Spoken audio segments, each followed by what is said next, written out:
ओम परमात्मने नमः। पूर्व श्लोक में भगवान ने पुरुष को सुख दुख के भोगने में हेतु बताया। इस पर प्रश्न होता है कि कौन सा पुरुष सुख दुख का भोक्ता बनता है।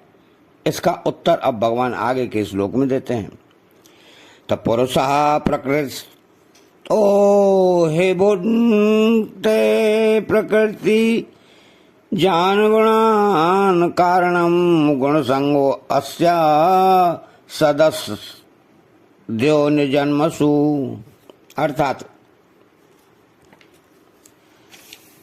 पुरुषः प्रकृतिस्थो हे भुंडंते प्रकृति ज्ञान गुणान। वास्तव में पुरुष प्रकृति शरीर में स्थित है ही नहीं, परंतु जब वह प्रकृति शरीर के साथ तादात्म्य करके शरीर को मैं और मेरा मान लेता है तब वह प्रकृति में स्थित कहा जाता है। ऐसा प्रकृतिस्थ पुरुष ही गुणों के द्वारा रचित अनुकूल प्रतिकूल परिस्थिति को सुखदायी दुखदायी मानकर अनुकूल परिस्थिति के आने पर सुखी होता है और प्रतिकूल परिस्थिति के आने पर दुखी होता है। तो यही पुरुष का प्रकृति जन्य गुणों का भोक्ता बनता है। जैसे मोटर दुर्घटना में मोटर और चालक दोनों का हाथ रहता है। क्रिया के होने में तो केवल मोटर की ही प्रधानता रहती है, पर दुर्घटना का फल दंड मोटर से अपना संबंध जोड़ने वाले चालक कर्ता को ही भोगना पड़ता है। ऐसे ही सांसारिक कार्यों को करने में प्रकृति और पुरुष दोनों का हाथ रहता है। तो क्रियाओं के होने में तो केवल शरीर की ही प्रधानता रहती है, पर सुख दुख रूप फल शरीर से अपना संबंध जोड़ने वाले पुरुष कर्ता को ही भोगना पड़ता है।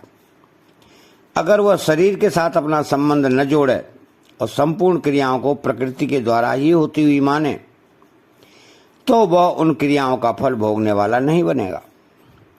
तो कारणम गुण संगो अस्य सदस्यो निजन्मसु।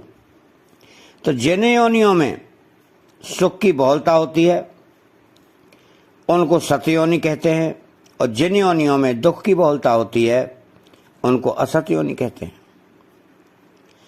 पुरुष का सत असत योनियों में जन्म लेने का कारण गुणों का संग ही है। तो सत्व रज और तम ये तीनों गुण प्रकृति से उत्पन्न होते हैं। इन तीनों गुणों से ही संपूर्ण पदार्थों और क्रियाओं की उत्पत्ति होती है। प्रकृतिस्थ पुरुष जब इन गुणों के साथ अपना संबंध मान लेता है तब ये उसके ऊंच नीच योनियों में जन्म लेने का कारण बन जाते हैं।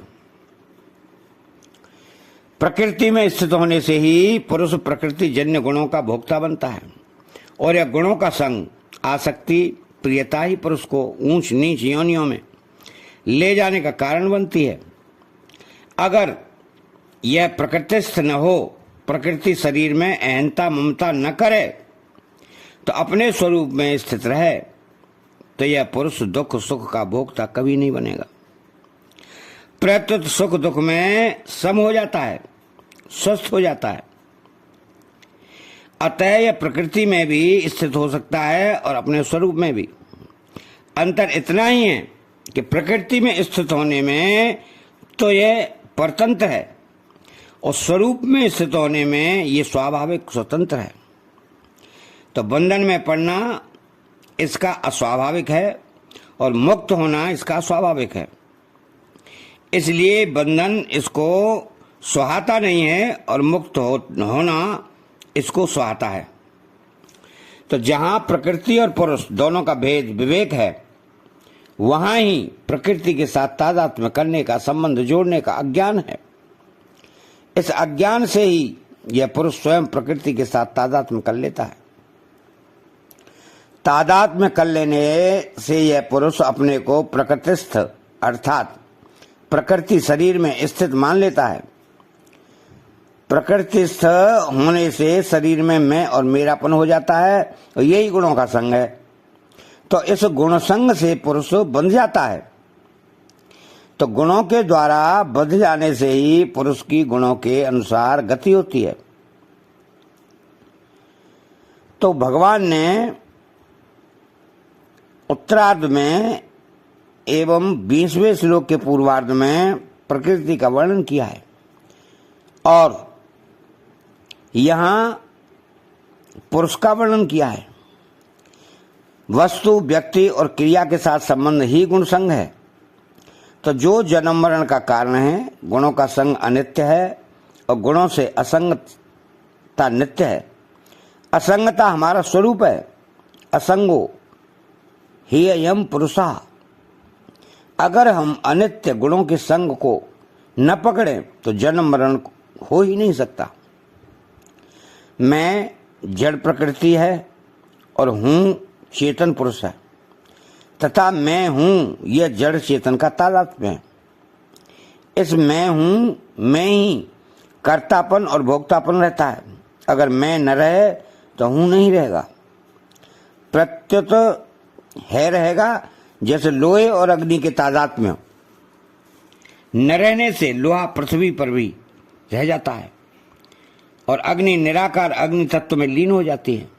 ऐसे ही अहम तो प्रकृति में ही रह जाता है और हूं है का स्वरूप होने से है में ही विलीन हो जाता है मैं कर्तापन और भोक्तापन नहीं है।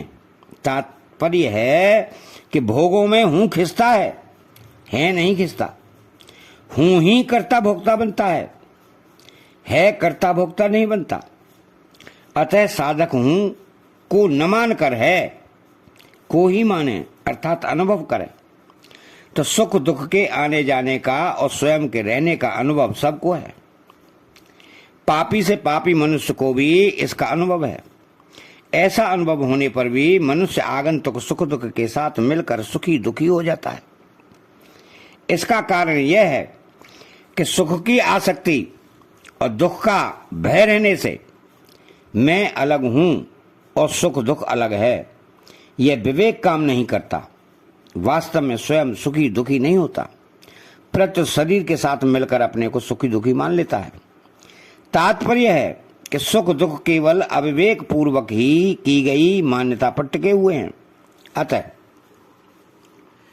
चैनल को सब्सक्राइब करें, बेल आइकन घंटी को दबाएं और कमेंट बॉक्स में जय श्री कृष्णा लिखें। बोलो जय श्री कृष्णा।